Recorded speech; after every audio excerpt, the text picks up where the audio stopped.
I believe that trust was created through your actions. The best words that speaks better than words is what you do.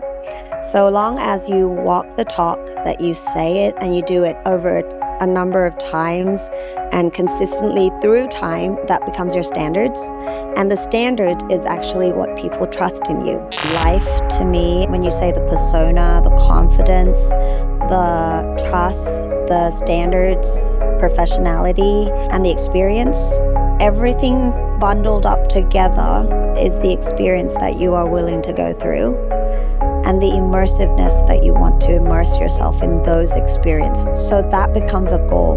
If someone wants a new goal, it's the experience they want to have. There is no other way that we better learn the humanity of human than experience. Hello. Hello. How are you today? I'm feeling amazing. Thank you for having me. When you had your last workshop? When did I have my last workshop? 2 weeks ago. And it was about? It was about business mindset. It's the business of trust.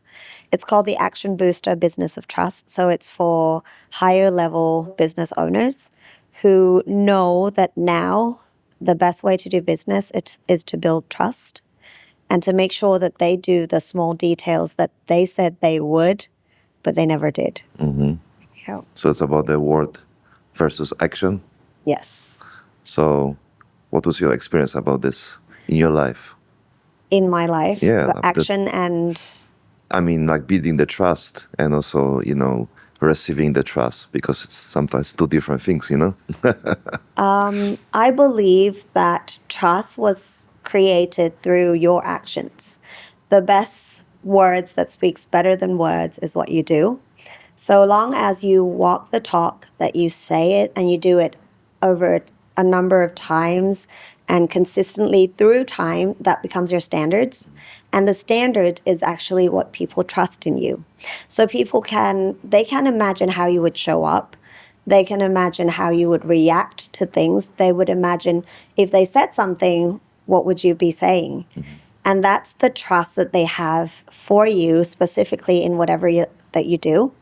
So if they trust you would be drinking coffee, they would prepare coffee for you. So trust exists anywhere. In my opinion, in my experience, I build trust through what I do and through what I pay attention to, the details that I love and the quality that we have. It's all about the standards that we are willing to tolerate, as Tony Robbins says.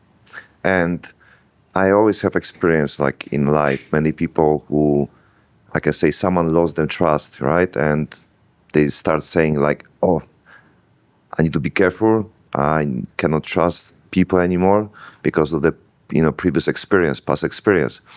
So what do you think about this, part? Because on my perspective, like if you stop trusting people, then how you can expect someone even trust you? 1,000%.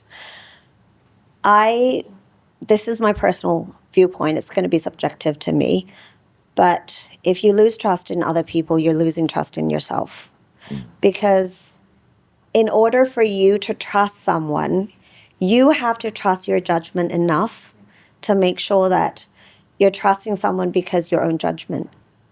You trust that person. It's not because of love. It's not because they lured you into it. It's not because your past experience or anything, but you don't trust you that you can come back from those experiences again and again and again. So trusting to me, if you trust yourself, then you will learn to trust others.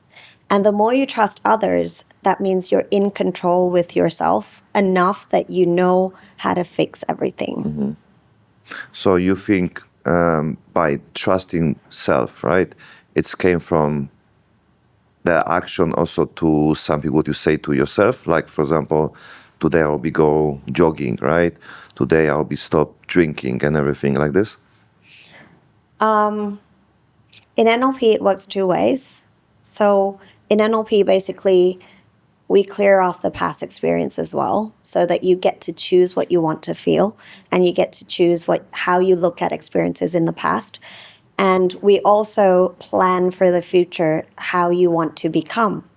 So if you say you're a drinker and tonight you're going to go home not drinking, or you're a smoker that you're going to go home not smoking, that means we would have to have a new perspective of you in the past for yourself, as well as a new plan of why do you want to not drink or not smoke. It's not just a decision making, but it's also a decision making, if that makes sense. So what about, the building the new persona, how to keep going with this, right? Because of course people say nothing changed in one night. And I'm the big fan of the book, Atomic Habit, for sure you know this book. And I start practicing things before buying the book. I didn't even realize when I moved to my farmhouse to be, more farther from the 7-Eleven, so not allowed me to, buy some snacks and the things like this. And, the small, things, happen because of the consistency, right? So how it looks like about, even if you talk about the NLP, because it's connected with the neuro-linguistic programming, if you want to, understand the term. So it's more about to, first of all, change your persona and the characteristic of yourself, and keep going with the next daily things. That's a great question. I mean, I'd love to answer this question. I mean, everybody does come because they want a better version of themselves, a version that they would be proud of, and a version that they would love and enjoy, maybe not for the rest of their lives, but for the next period until they find the next version. I don't think there's a perfect version, of course. So the more you spend time with your life, your family, your spouse, anybody that you love, then you will be able to recognize the next you. So in order for anybody to change in terms of habits, it goes deeper down into beliefs, and then it goes into values. So what you value would then create the habits that you have according to the belief that you believe it's good.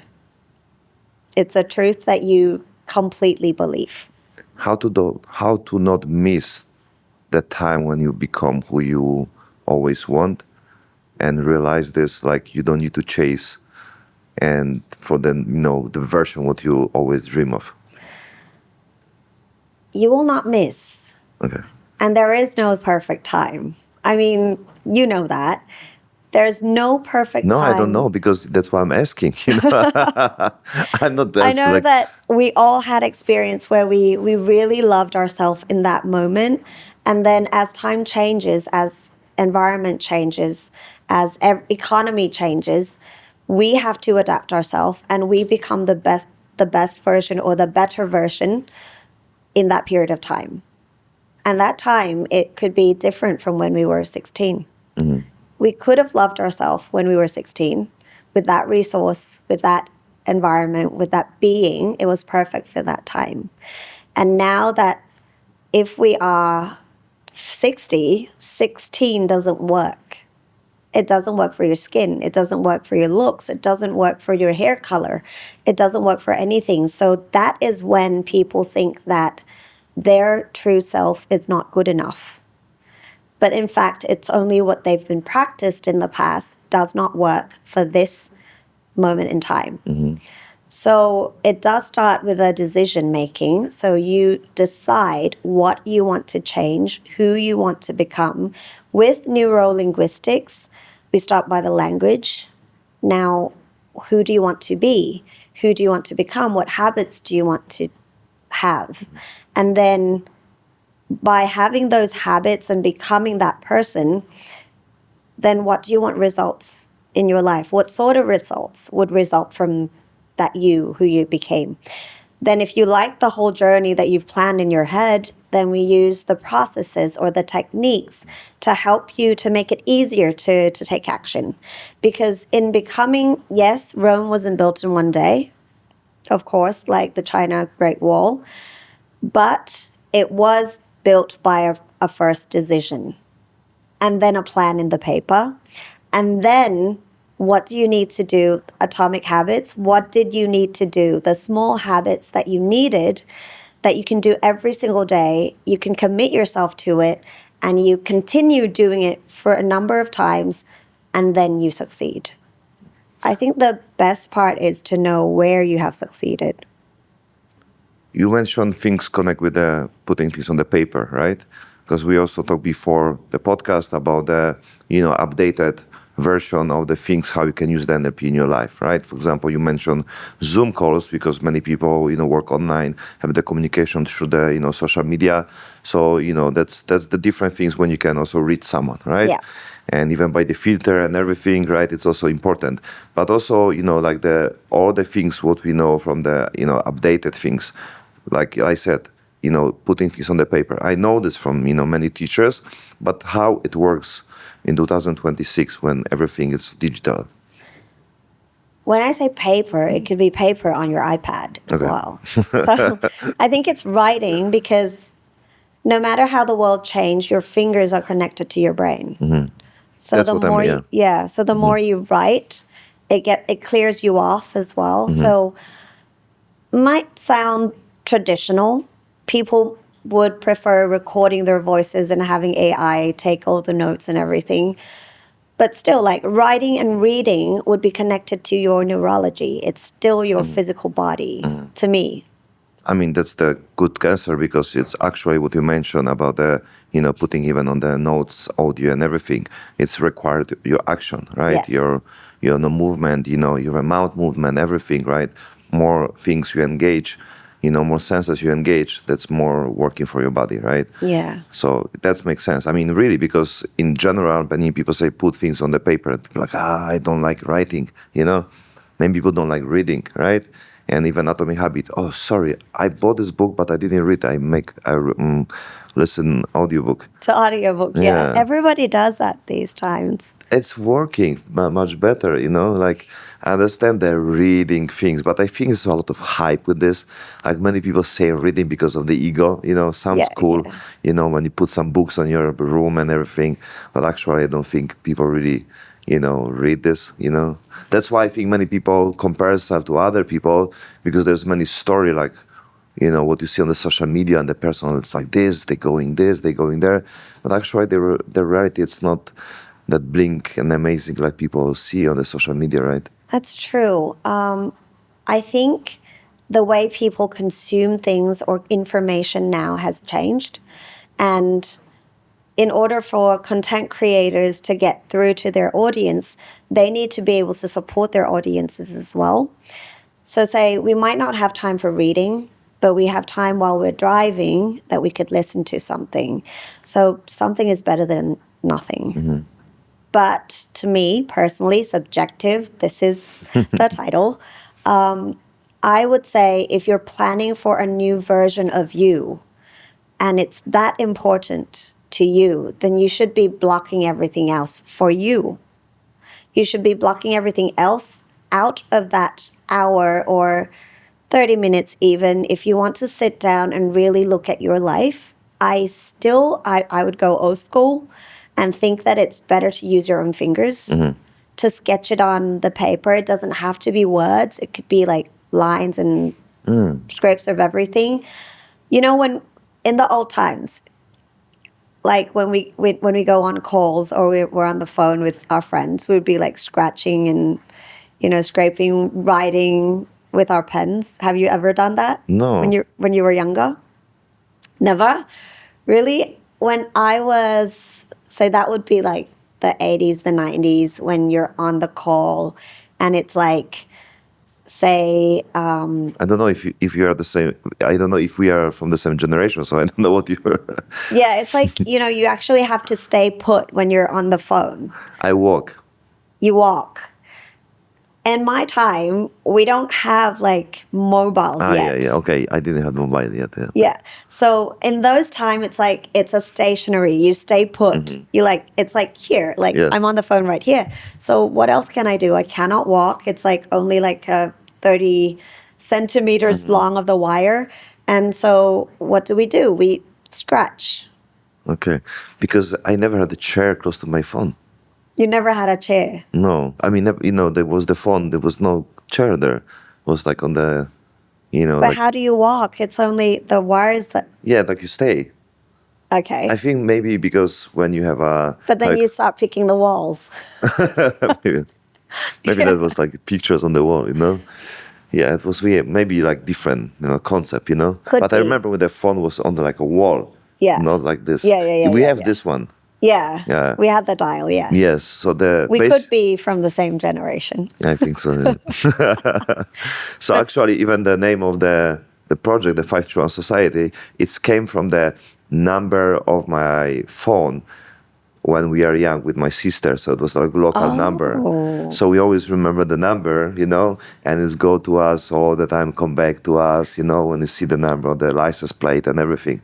So when we have the vision how to make the name of the project, we call it 531 Society. That's very meaningful. Yeah. I love that. And I work with my sister, my best friend and my business partner. Oh, cool. Yeah. How cool is that?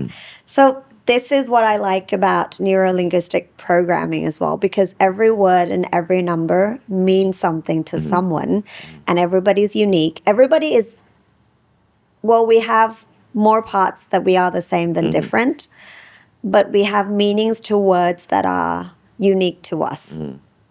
And it's amazing because 531 wouldn't mean anything to me, but it means Think. For what if you say 531, what can I means for would you? relate it to you now that I know you. But in general, like even separate numbers, like 5 senses, for example. There's 5 senses or 6 senses. I think there's 5, but there's 6. There's additional when you see the like ghosts, right? Those movies 6 senses, I think. Well, I've never counted the senses, but honestly speaking, Buddhism people says there's 5. And then 6th sense is, yes, maybe when you see the ghost, but how would you know that it's a real ghost? And if you don't see it, but you hear it, is it still the 6th sense? Or is it one of the auditory that you already have? And if it's in your head, well, some people say there would be 10 senses because senses that you see from outside and the senses that you experience inside. So how would you know that that's an auditory sound from outside or inside? So, I mean, there would be numbers for it to be easier to take classes and for you to memorize or get started with. But then to a point in time, everything is correct as if it's not. So what about your experience with, I can say, with the project? When will you start your journey? Not even NLP, but, being into personal development. Long story. But I was brought up like everybody in my generation where you would go to school, go to university, do the things that would make money in the future, that would be stable, that you could grow through the ladders of the company and whatever. So I did law. And after law, I did practice law for a little bit, but then it wasn't like what I imagined it would be, like kids. The world was so bright and clear when we were in university. And then once I step out into the real world, it's more than that. There are other things that we cannot take control of. So I decided that I don't want to do law anymore. I want to do something that's related to law, but not law. So maybe copyrights, the world of economics and law, like legal and Or accounting. law of attraction. Or law of attraction. That makes sense. But I went to do accounting, not attraction. So I went to do accounting for my master's degree. Then right after I finished school in Australia, that's where you could probably pick up my accent. I went into Fairfax Media, the biggest media company in Australia. I worked as an in-house trainer. And that time they were changing from Microsoft into Google's. That was like the fun part. And I started seeing people reacting to change differently. Like some people accepted change like it was that easy. And then some people, they rejected so much, they resisted so much that And like, it's only one button that you click differently. What's this? What's going on? So I started doing psychology as my second master's degree and learned again that psychology doesn't really answer my question. I still look for the answer, but I couldn't find anything until I bumped into hypnosis. And then it was like another rabbit hole about mind and how things work unconsciously. Then that led me into neuro-linguistic programming, which NLP, as I call it, became a new era of my life, as in like, hey, if we can do this to our minds, if we could change things this fast, and why do we surrender to the life that we don't want to live? Why do we surrender to the trauma and sadness and suffering that we could actually just step out of it that fast? So that became the passion. I went through another rabbit hole. So I went dig deeper and deeper and deeper. And every time, it's like cans of worms. So good things and bad things and everything. So that was when I went straight into self-development. I went all over the world to find more knowledge in this and deeper knowledge, as not so much was actually noted or written in books and memorized through people. So I went around the world. I did it with many people and came back to Thailand, translated it because it's such an awesome knowledge. It's something that I want people to know. I want my loved ones to know. So I translated it directly into Thai, and it didn't work. So basically, now everything that I've been through doesn't work with Thais. The concept works. If you listen to it, it sounds cool. But then Thai linguistics is not like English. We don't perceive time the same way. Like you've been in Thailand. So Thai people would use an extra word for you to know that it's the past, the present, or the future. And then also in one sentence, they could have 3 words with different timings, but you still know what it means. Do you want an example? Sure. Okay, like the word "ja" means will in Thai. So that would be future tense. The word "gamlang" means like about to or doing. It could be future tense or it could be continuous tense. The word "lao" is already done. So that could be past tense. So in English, you wouldn't use the 3 words in one sentence. But Thai people would say, กำลังจะกินข้าวแล้ว which means I'm about to eat right now, and it's already done. In one word, in one sentence. So neurolinguistics now doesn't work with Thai. That was when I went deeper in linguistics and started to find out how it would work with the Thais. And also found like accumulation of words that has specific meanings. Also, if you're bilingual like you are, and also like I am, we keep our personalities in different languages different. Like when we talk one language, we become one person, even though it's still us. But then when we talk in another language, we have a different personality. It could be subtle, it could be strong, depends on the person. But because every language has their embedded culture in there. So you learn how to behave in that language differently. That was when I came up with the science of psycholinguistics, which we're the only school who's certifying in this science. Basically because now we know that there's a different part of language that we're dealing with. It's not just the meaning of words. It's not just the grammar of putting words together, but it's the culture and the meaning and the society and the trauma of the society, the collective memory of people together. So that was when my journey started. So even come back to the things what you just said, do you think the neuralistic programming and the your concept what you make, right? It's also can go other way around. I mean, let's say the Thai culture, mentally can be also useful for the other countries, other Yes. culture. Yes. I believe, even when you talk about the, religion or philosophy like Buddhism, there's a lot of things connect with the, I can say, understanding and the, meanings of the words, which can be really useful globally put into the NLP. Yes. Yes. 100%.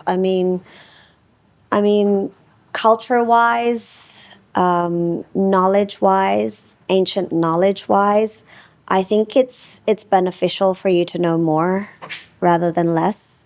It's always best for you to know wider and deeper than knowing just this.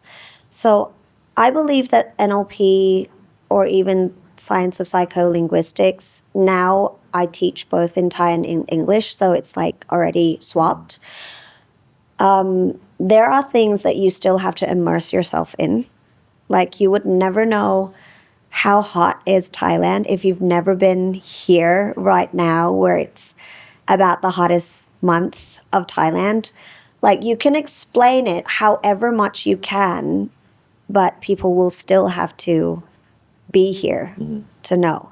So I believe that it is beneficial, the knowledge to spread out, the culture to be known, but still people are selective. It's up to them and how deep they want to go, how wide they want to go, or how much they want to adapt into their lives. But knowing is better than none.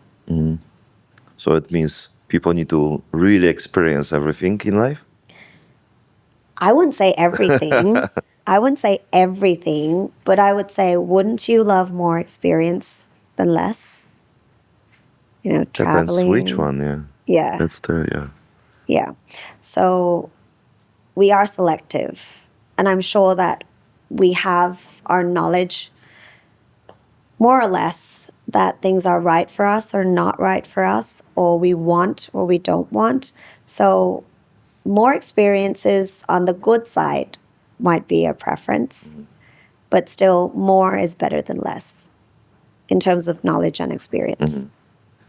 That's why we go inside the marketing business about the quantity, right? Like Yeah. that's what we talk about the, do things and in general give you the experience and the natural way to learning things without overthinking on the head and try and be perfect on your head, right? Because I think is the, I can say top problem or like issue when people don't even start because they try to make everything too perfect on the beginning. Are you agree. perfectionist? I agree. I used to be a perfectionist. I used to. I mean, I've been brought up by a generation that has done everything wrong. So they've been trying to make sure that I do everything right. But we know that life doesn't work that way now, that you will do it to the most perfect of your knowledge that moment. And that moment in time is sacred already. So as you are in the present, that's the perfect moment. And then after that, you'll realize it was a failure. And it's fine. So yes, I can see that there's a lot of people that didn't start or not to get started as they want because they are afraid that they would fail.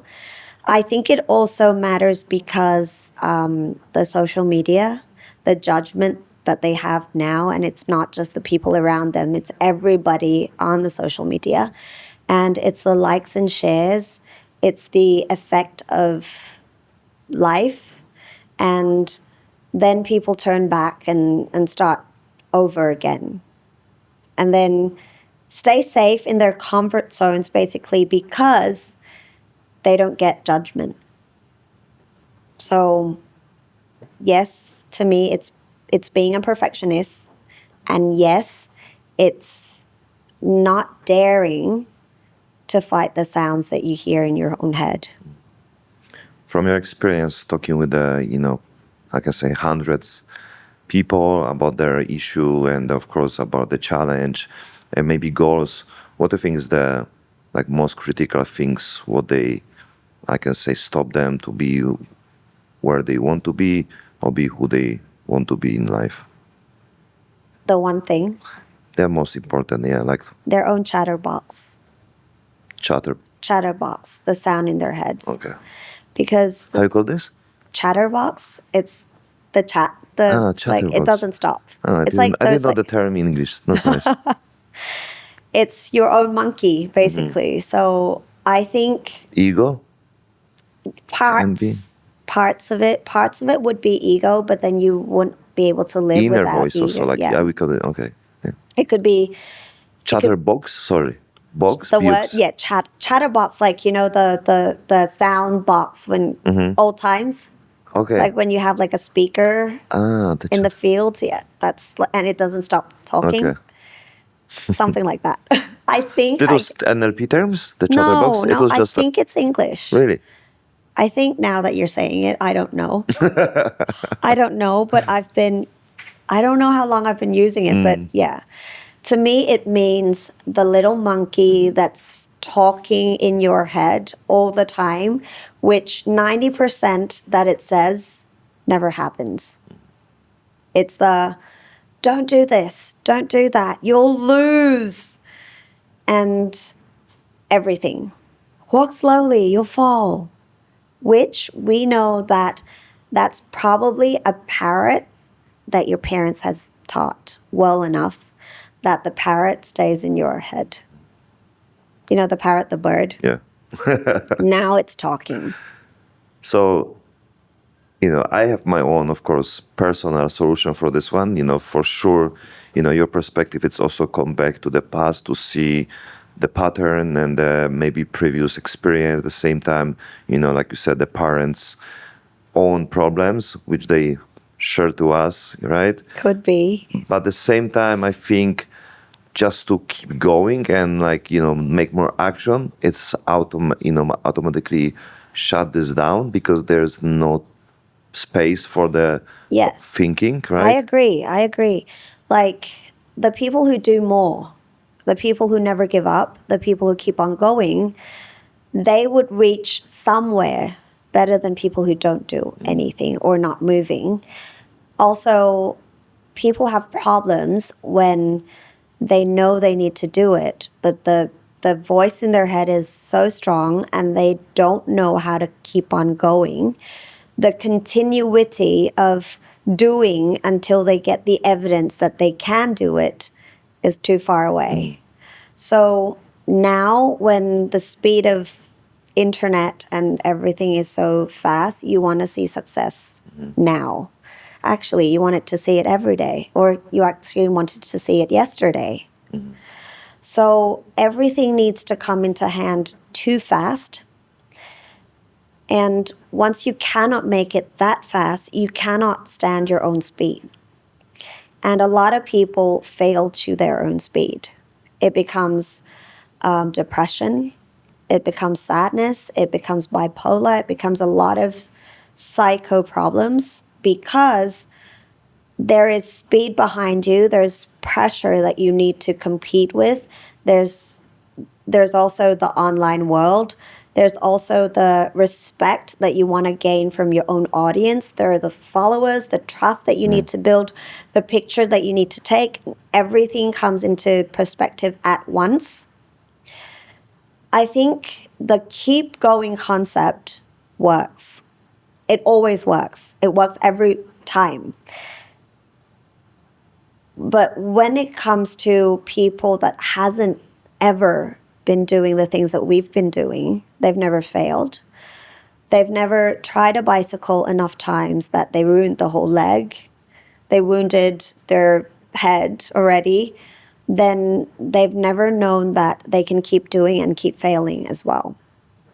So that's when I would say psycholinguistics or neurolinguistics or psychology even would come into play and help them realize that life is not that much of a hurry. We have time to be happy, but also it's a decision-making point where right now, do you want to keep suffering or you're ready? Are you in pain enough to choose? So if not, we'll increase the pain for you. We'll make you imagine 10 years without a lot of things that you want to have, which that is also visualization in neuro-linguistic programming. We increase the pain for you until you know that that might not be the life that you want. So we switch. So what would be the life that you want? And then we find the gap between where you are now, what you need to do, how you need to feel, what you need to believe in. If you cannot believe in those things, then we use the tools to help you. Why do we need the tools? So that you can do easier. I mean, for a doer, for an achiever like you, it's easy to do. But then for a lot of people where they haven't been raised up like that, or they haven't done enough in their lives, it's as scary as a ghost that they don't know existed. True. I just started to realize things from my master practitioner when you start giving some already some tools what I forgot. But you're right. Like for me, it's become like the daily life. That's what you mentioned on the beginning. Like it's not about anymore the knowledge, information, because we can get easy absorb that amount of the knowledge every day. Yeah, And it's useless if you don't use it, right? that's true. But at the same time, one question about the, because you mentioned things that's the very practical things about the knowledge, but at the same time, I feel the belief system, it's also connect with kind of spirituality, especially when we are in Thailand, which I feel they are more connect with the practical spirituality, means philosophy, for example, the Buddhism, like a karma, because actually it's the knowledge. To be honest, like for me, karma is the knowledge, right? It's like, it's statistic and mathematics, really. And but for many people, it's like, of course, then you have logical things when you want to learn, because many people don't want to go to spirituality, but actually NLP is both. I don't know, how you can present this, but if you can tell me, like, what's the balance between the, your logical understanding, knowledge, and the belief system, and let's say spirituality? Like in your life or in your workshop or in NLP? In my school, I would say that. Okay. In my school, in our own belief system, we believe that everything falls together perfectly. So karma is a cumulative action, right? If you say it's mathematics and statistics, then karma is what you do. And who you are now is probably the karma that you had in the past. Whatever you have now is probably what you've done in the past. So it's the same thing. But then the part that would be most questioned is in the Thai society, in some society, would believe that everything that we have, everything that we do, or everything that we are now was according to the past life karma, which we cannot change. Meaning that we look like this, we work like this, we talk like this, we have difficulties in life like this, basically because we've done something wrong in the past lives. Which, if you were to stick with that belief or knowledge, how does it make your life? If you're in a great position, then lucky you. If not, would you have to tolerate that for the rest of your life? At least, okay, you cannot choose how you look, but you can choose how you present yourself. You cannot choose your body type, but you can choose what you wear. You cannot choose, those things are karma, yes, but the other parts that are related to the first part that you cannot choose is choosable. So it depends on now, what do you find in terms of knowledge, science, or stats or mathematics that would help you become the best version of the karmatic version of you? That's my thinking. So you can still believe in spirituality. You can still believe in the culture. You can still believe in the beliefs that was existed before your time. And you can still make your life better as well. And you can still make everything better. There's a lot of science that helps you now. Before this, they would say you look like this because it's karma from the past life. And then through your own action, you made enough money to have surgery. What then? Which karma is it now? So I think there is a very thin line between believing and it helps and believing and there's no use. So nobody and nothing can determine which belief you should have at one point in time. But the thing that would determine that would be, where do you want to be? Who do you want to become? What do you want to do? What resources and results would you want in your life? And that's when we talk about NLP is goal setting. So goals are such easy things, but people make it's overrated basically in the market. But it's just like, what experience do you want to have? How do you want to live your life? Is it working? And so that's when the tools come in. It is spiritual and it is science. It's systematic. It's action taking. It's a lot of things in combined. So in our school, we believe that you need to know everything. You need to know everything. It's not just, NLP and your life will be better. No, that's for sure. You know your own knowledge and your life will be better. Well, if you have your own psychology system that already works, then great. If not, we're only a tool that makes your life easier. That's what I think. So it's more connect right now because you said about the, experience things even to find the goal. Because I also see like many people don't know what to do, right? Even if they already have the position, business, wealth, everything, they still like, they are not on the place where they supposed to be. They don't feel it, right? Somehow. So finding the goals or finding the experience, do you think it's just different? If you just experience things, like you put your life like just to do more, right? That's the way how you can find easier your goal? No. Or how to do it? Because I don't think there's a right answer to that. I mean, people would experience it differently. To my understanding, what you said was that people don't know what their goals are. How can they find a goal that matches to them? Or that they would feel that they're passionate to do it? Is that right? even with the connection with the happiness, because sometimes just enjoy, but they don't know if it's this one. Can be many reasons. Maybe they don't feel it's sometimes even connect with the money, so they think it's not the happiness. And then maybe they waste the time because that's make them enjoy, but it's not make other people happy, and even relationship with people like lose someone because they're going too much with the passion. So they think like, what is this? Because some people like fishing, but the wife is angry at home and have nothing to do just to cook the fish, right? So, but not bring the money to the table. But like that's the connection, right? What do you think, like in general, the goal and the happiness and the passion, how to find this one and to see, because we talked before about where you will feel if it's the place where you want to be, right? Because I think the method, no method, like the philosophy, Ikigai, right?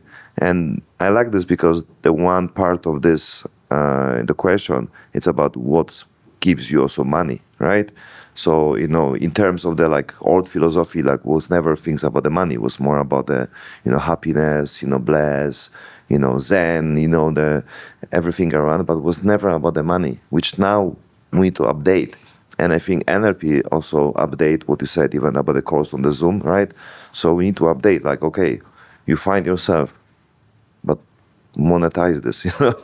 Yeah, I love that. I mean, we cannot live without money. I mean, we cannot live without money, but money won't be the first deal that we're willing to do everything for. I mean, so in that sense, I would say you start with something. Like if we're talking about teenagers, different ages would have different methods. and different approach. But if we're starting with teenagers, they wouldn't know what they love. They haven't tried anything. The world is so new. So start off with something, explore. And then sometimes people learn to love what they do and not just do what they love, but they learned to love what they're already doing. This can be answer. I hear about this. I mean, I remember that Mike Tyson said this, like you basically, you do things what you don't like to do, but you do like you love it. And actually, because I'm also about the relationship or even about the, happiness, or actually it's connected with the love. My theory about this one is like, love, it's not something what you get or that coming from the heaven. Love, it's something what you create and work for it. You need to build this every day, every second, right? So it's like you are not depends of the feelings who like come to you like the wind or something. You actually the one who create the feelings as well, which many people don't look on this direction because they're thinking like even a relationship.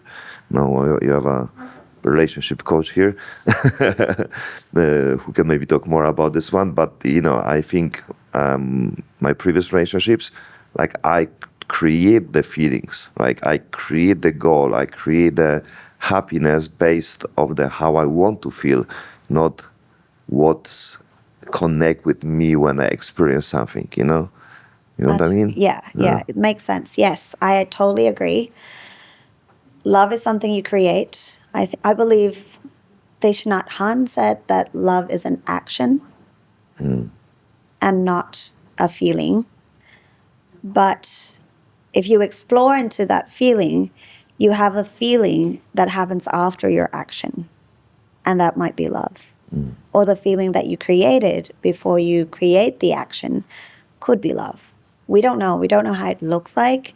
If I go back to your analogy when you said you love fishing, but your wife doesn't, I think that falls down into communication. And to me, communication is not just a skill set. Communication is a relationship to self. So the being of the husband who knows that he loves something so much and the wife who hates it so much, where's the point of compromisation? You've agreed to live this life together. There must be things that the wife likes or loves that the husband hates as well. And how you compromise, and I'm not saying as a pleaser that you compromise everything until you hurt yourself, but the boundary of communication and compromisation where you could create love in this space for you to be able to love and fully live at the same time. And that's, to me, would be a very ideal life. That if we are so in control of ourselves and we know ourselves so highly and we respect others highly as well, we create that boundary that's perfect for everybody at that point in time. And every second changes. It becomes a world I would want to live in. I don't know about anybody else though. But relationship is also built through action and through the sense of everything in your life. It could be your feeling, your hormones. It could be about anything. You want to talk science or do you want to talk spiritual? It could be everything. But it also exists and coexists in your own body at one spot of the time. Every second it will be new. So one word that you use with your wife or husband yesterday might not work tomorrow. It's a sense of the relationship between you and yourself would be what determines comes out of your mouth. The words that you use, the action that you take, and the next level of love that you build. That's to me. How you build your confidence In life, yourself. Because, we talk about, even my perspective when I also have the similar background like you, right? But at the same time, you study law, that's also build confidence, because it's more like a grounded, very stable things, and of course, for many people, they're building ego with this as well, right? So it's easy to be tricked, right? Well, ego is something that we have to have. We cannot, like, if we lose our ego, what happens? We lose our sense of self. We think we suck, basically. So ego is still something that we need. But then honesty, humbleness is also part of it, that if we incorporate it into our ego, it becomes our sense of self. I don't think I've ever built confidence. I don't see it as a thing that we need to build. Confidence to me is the true sense of sincerity that you have towards yourself. And you don't have to build it. You don't have to learn about it, but you need to know your true self. Be sincere with yourself and willing to show that to the world. You become confidence. How the ego works for you in life? I have a lot of ego. I mean, I'm good at what I do. So long as I know that I'm good at what I do, that's also called ego. But I'm also willing to learn new things. I'm willing to experience new experiences. I'm willing for others to teach me. I know that there's no way that I would know everything in this world. So my ego plays a part in my role in things that I do. Like if you were to come to me for NLP consultancy, then I'm very good. If I don't have ego, you wouldn't believe in me. If I didn't have the sense of I'm good at what I do, you wouldn't believe in me. You wouldn't even respect or trust. So I think it's a good thing, but to a certain extent. How you translate your ego into your personal life? Like what? Like, because your confidence came also from your skills, right? From your assets, from your business, from your project, right? And how it works in your personal life when you don't need to be anymore the coach, you don't need to be the persona what you create inside the business. I would say I'm very flexible. I'm very human. As in, like, if you bring all the coaches in Thailand, line them up, I would look the least of the coach. My students know they would come to the office and they would see me in trash, like everybody else, where you're in like, your jumpsuit and sneakers and slippers, and like we can be anything. So I think it's the flexibility of who you are. And are you able to become yourself even though you're not in control? Like right now, this would be me meeting a new person, which I'm very delightful that we are meeting today. And I'm doing my work right now. I'm talking about work. I wouldn't want to show up in pajamas, but then when I'm at home on my bed with my loved ones, I wouldn't want to be this to them. It doesn't make sense. So in terms of ego-wise, ego will work when it's there for that. But you need to have flexibility to turn it off as well. However, it's a game of like, it's a game you play of like, your loved one, maybe your relationship would say something that's in the field that you know so well, then your ego pops.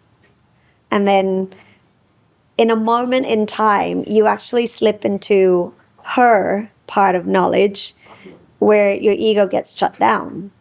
So it's like if you're willing to learn and willing to listen with all ears, then ego is not a problem. It's yourself that's in the way.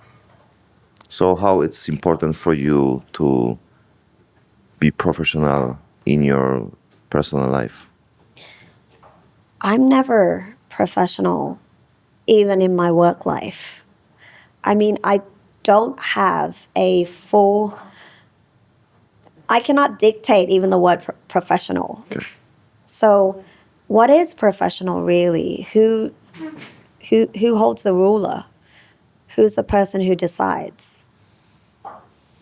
I think it's kind of cultural as well, to be honest. Like, I know the terms high soul, right? Which somehow connect with the, be professional and be on the level what people, perceive you on some way, which sometimes, of course, on the different kind of people make some, I can say, disconnection and some wall between the people. And also because of the, later they create the concept of someone, right? And of course, when you meet someone and talk, then you realize it's not like, it's not like this, but, in some way, you have already some blockage to talk with someone, to be open, to treat like you are the same person like anybody else, right? So, like I believe there's perception, even of you when I see you, like you are professional to me, but at the same time, it's easy to lose the, the concept after like 5 minutes talk, But many people are afraid to lose the mask. Many people are afraid to be like normal and understand it's not about anymore, selling your peach product and everything. It's more about to be human. This is like you've concluded our whole conversation. It's like, because we started off with trust. Yes, that's, I also think, yeah. So what you're saying is that person's not trusting. Yeah. And if you're not trusting in yourself and you're not willing to become sincere of who you are, you never become professional in that sense. And like professionality, you said one word which is very, very important, I think, and very interesting as well: perception, the way people perceive. It's also how they were educated. Like, this occupation needs to look like this. Like, lawyers need to be in suits and ties, and nurses needs to be clean and in white.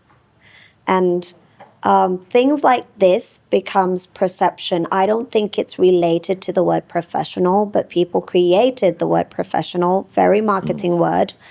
But then there's no limit of being professional as well, like more professional or less professional, whereas, I think it's a standard. So what we tolerate, what we become, what we're happy to become, becomes our own standards.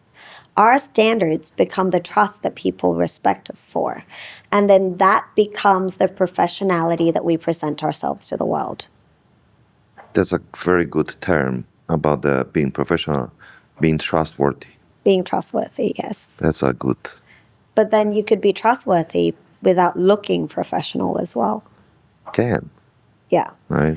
So then professional, if we're talking like this, professional is like on the table right there. Yeah, professional is always the way, but it's connected with the trust about the, with the speak, the do things what you speak, right? Yeah. So that's the be professional, right? Being honest, being, real, being a person who have the value and connect with the things what they believe and what they do, and they keep going with the same. I still believe it's a kind of persona anyway, because that's something what you create. Yeah. Even if it can be your act and everything, but it's what it's life. It's an act basically on the things what you want to represent, right? Yes. And you become the actor of your life. You just keep going, and if you be trustworthy, you can be a throne like the 1,000%, from Marvel, right? yes. Yeah. So to me, you are professional. But in the old days, they would say jeans and shirts and T-shirts are not professional. Then what's True. I changed this. You trust me. And like a month ago, I just go with the shorts and like even different T-shirts. Like no, because like I'm not a Bangkok guy, right? So for me, being the slippers and the shorts, it's a daily life. For me, it's like it's the weather life. It's the weather life also, right? But understand also here, like if you are more connect, your business, your work, and everything is connected with some place, it's easier to even wear different kind of clothes, like shoes and everything, which I love it. I really love it because that's also a nice styling part. That's I think many Thai, they're kind of jealous about Europe because they are able to have much more different clothes. The winter, Yeah. autumn, that's cool, because you can have the jacket, style cap and everything, Here, like, what kind There's of... one thing. Yeah, The closet never changed. yeah, Yeah, I used to envy people with four seasons right? because in Thailand we do have four as well. We have hot, hotter, hotter, Yes. and hottest. Yes. So it's like, yeah, we don't get to dress up. But then you mentioned something that I think is very, very important these days as well. Like, when you're connected to people, styling, and the way people perceive you, I think that's also very, very important these days. We cannot stop being in the media now. It's hard for you to be someone in the nook corner of the world and nobody knows about you now, these days. So to me, we started this conversation before we got into this podcast, but then we didn't continue. So I might continue here. Sure. When I said looks were also important, and you said there's more than looks, and I would say yes, I agree to that as well. Like, if you see someone, that person looks great, you spoke to that person for 5 minutes and everything doesn't match, then of course everything falls apart. But to have no looks at all, there would be no attraction at all. And attraction for the first 7 seconds, it still creates trust. So to me, it's not about looking good, but it's about knowing where and when to become what. It's also the flexibility of you knowing when to have ego, when to show off, and when to stop. It's also when to wear shorts, when to not wear shorts, and when to cannot not wear shorts. Like if you're on the beach. And if you wear trousers, that's going to look strange. So I think it's the flexibility that a person needs to have. It's also the standard that they want to keep, how they want their visuals to look like, how they want people to perceive them in the first 7 seconds, and are they able to sustain that perception that people have and trust and respect in the standard that they have after. So it becomes something important as well. Even though we don't have 4 seasons, we still have to dress up. How you want to present your persona also online world? Because we also talked in the beginning about, Instagram, Facebook, the things what we do, also the podcast, which I believe it's a great way to present themselves. First of all, it's very hard to be fake for 1 hour, right? I mean, maybe, but it's so much more. You have to be trained as an actor or an actress. But they even don't prepare for the role for like 1 hour talking straight, right? Yeah. So I think it's very difficult, That's why, even one of my podcasts have a 7 hours straight. So that was too much. Or maybe I need to just, know this person better. So I did that once on Clubhouse. Oh. A 7 hour straight thing. Like a workshop? No, have you used the application Clubhouse? No. It came out during the time of COVID, where it's like a chat, but it's live. Okay. And it's like there's no visuals. You won't see the person, but it's all about the person pushing the microphone and talking, and it connects everybody in the world. So we created a room. It's called a room in Clubhouse, and I was the moderator and the main speaker in that room. And people would come in and out. It's like a chat place. Yes. It's like those like Microsoft chats Or like the Twitch even. Yeah. I think, yeah. Or like, the ICQ in my age. Yes. That would be it, but with voice instead of typing. So people come in and out. We continued the Clubhouse or the room that we held for I think it was 7 hours straight talking to people, different issues. I was talking about kids and parenting that time. So yes, I can tell you that there's no acting that would help. I was literally lying on my belly talking the last hour. That's, I mean, that's our also, positive things and negative thing about us. We can talk 12 hours straight, right? Yeah. But I think it's also the part when we need to more listen. That's why, held up the podcast, but because I'm able to listen more. But of course, not always works. Even my team members always tell me like, no, the 60-40, 60% you talk. It's like, what, 60%? Like, that's impossible, I think I just asking questions, but I'm still talking, But that's the benefits to be a host, right? You can do whatever you want.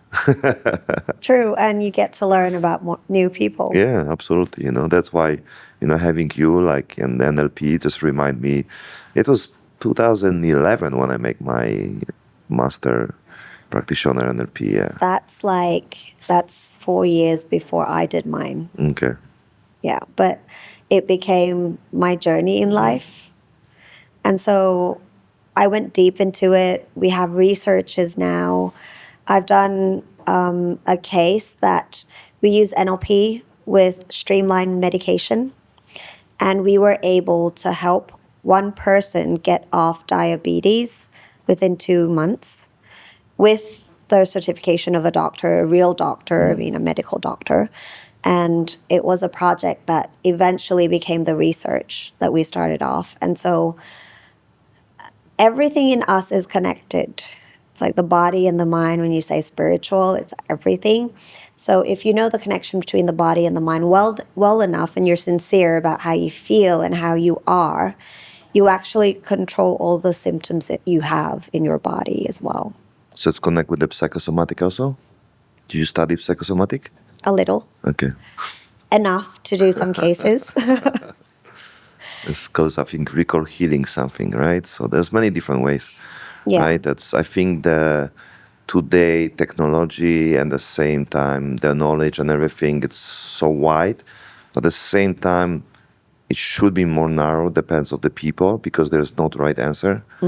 And I think maybe you should answer the question. That you should. I can ask How questions instead of you. how about the NLP today? Like, this is something with its update about the information knowledge, or like, from the certificate and everything, because of course, there's, many different people who add themselves to this one, right? So like you said, the things connect with the, let's say reading people on the Zoom, on the, video call, it's something what you came, that's your information knowledge, or you get it from someone? I think NLP is yet a dead language. If we say neuro-linguistic and linguistic is still alive, NLP is not dead. It's a knowledge that adapts into people's life, but depends on the school. Okay. So it's like if you go study English, like learn the language with 3 different schools, you would get 3 different contexts of learning English. Sure. So NLP is different to me as well. And also in every school would be different. It depends on the clients to choose the standard and the way they want to do it. In our school, in my way of learning NLP is I want NLP to be in the daily life. Because if you say NLP is your neurons or neurons, that's your daily life. Linguistics, God, you won't be able to communicate with anyone without language. Programming, if it does program you, that means you are the person programming yourself through your language every single day. So if you know the knowledge of NLP, why not use it every single second? Because you are talking, because you are using your neurology all the time. Why are you not conscious about it? So in our school, we pushed for NLP, the knowledge, the techniques, and the systems to be incorporated in our daily life, in everything that we do, in every thought that we think, in everything that we perceive and we make judgment on. So it would differ according to time. Since after COVID, people have different emotions as leads.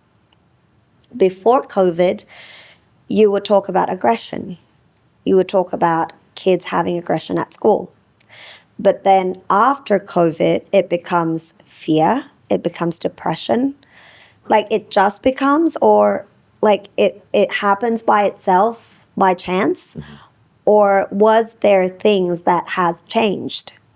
Were there linguistic programming that was in the time, the era back then that created all this? Were there language in the news when we talk about COVID? Were there language in the news when we talk about war? That's why we feel the things we feel now. So in order to use NLP in your daily life these days, you need to adapt.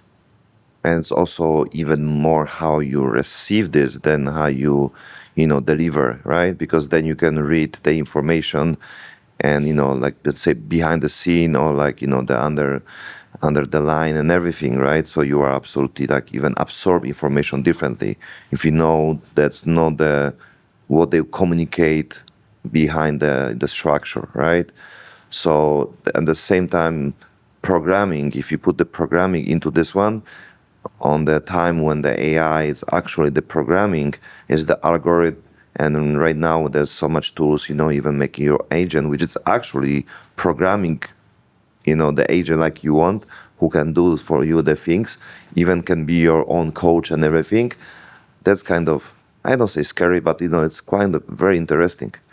I think it helps to a certain degree, but you know that when you program AI or GPT to become your coach, the way it coaches would depend on your prompt.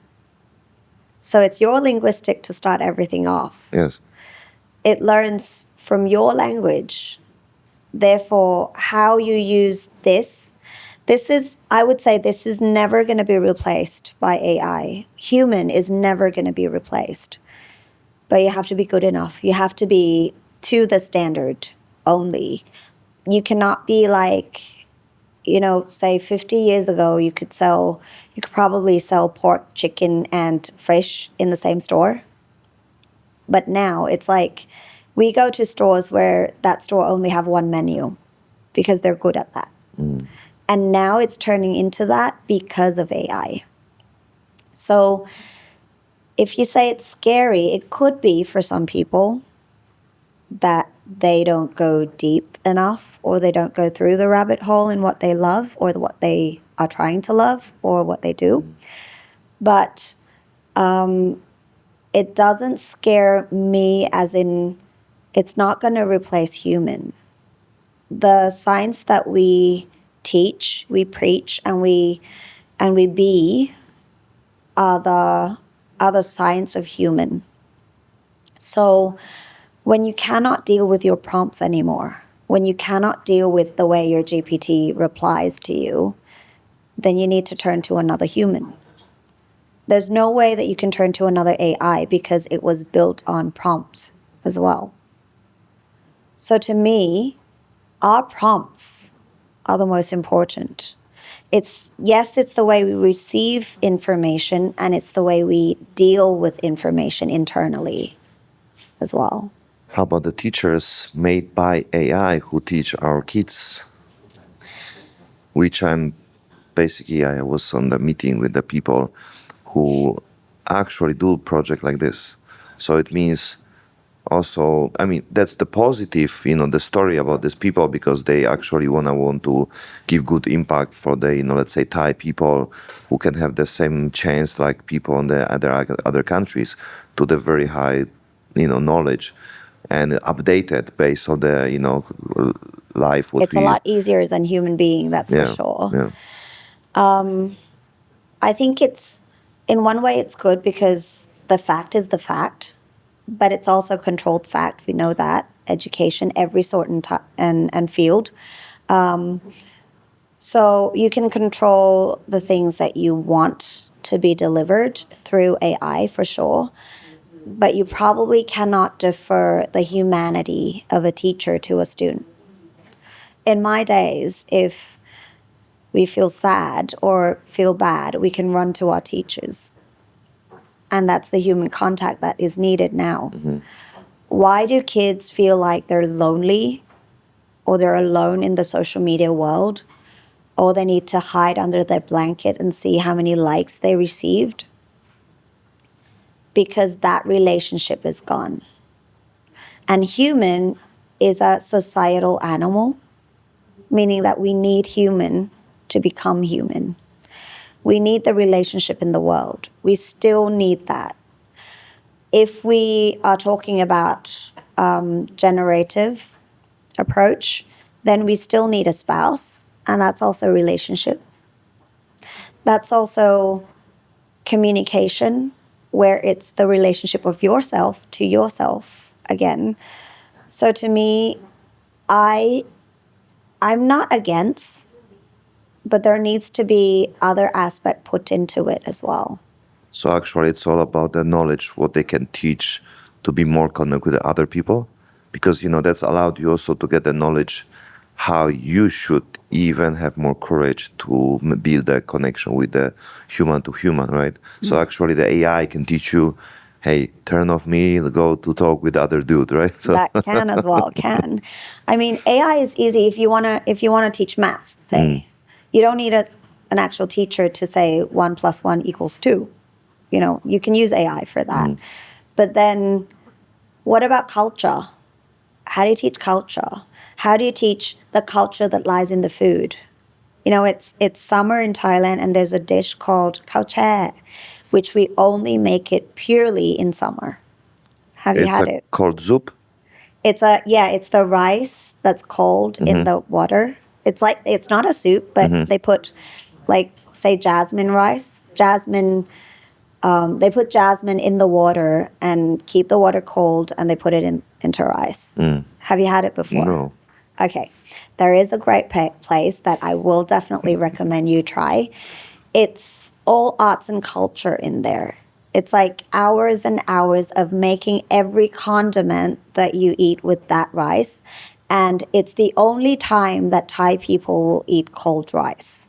You've been in Thailand. Rice is always hot. Yes. Has to be hot.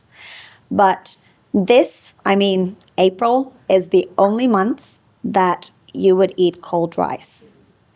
And with this dish, you cannot cook the rice like you normally cook. You would cook it halfway, and then you clean it to make sure that all the starch and all the broken pieces would be left behind. You only use the full ones and then re-cook it to al dente, so you can have it with the cold soup. And there would be floral smell and feel to it. There's also another flower that's named chomanat. It smells like freshly cooked rice, and they would put it in there as well. It's edible, but you don't have to eat it. And they'll have like gazillion condiments that came from time, like how you scrape out all the inside of a chili to make it not spicy, but stuff it with, say, fish, and then recook it. And there's a lot of things that cannot be taught by AI. I mean, that can be taught by AI. Yeah, but you never would experience experience, it. Like, yes. when it's there, it's like it's a whole table of condiments that you eat with. And it's that. also, the storytelling around this. Like, for example, when I like going to some road trip to the Chiang Mai, Pai, Phetchabun and everything, right? So that's very hard to even make video from this, because the whole feelings is based on the 10-hour trip. So even if I record the destination and the view, They won't feel the same. that's nothing, because I drive from Chiang Mai to Pai 3 hours, right? Which I love it, and that's why the destination and the last moment, that's so unique, because you drive between Because of the journey. for a journey, and if you're tired already, then you arrive and you sit with the coffee and everything.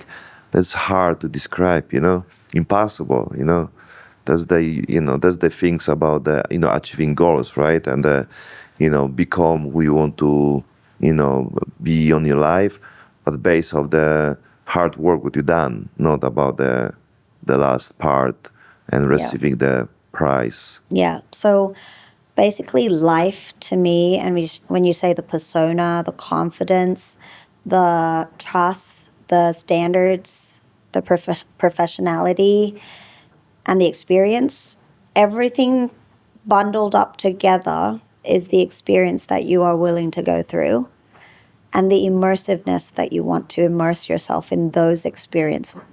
So that becomes a goal.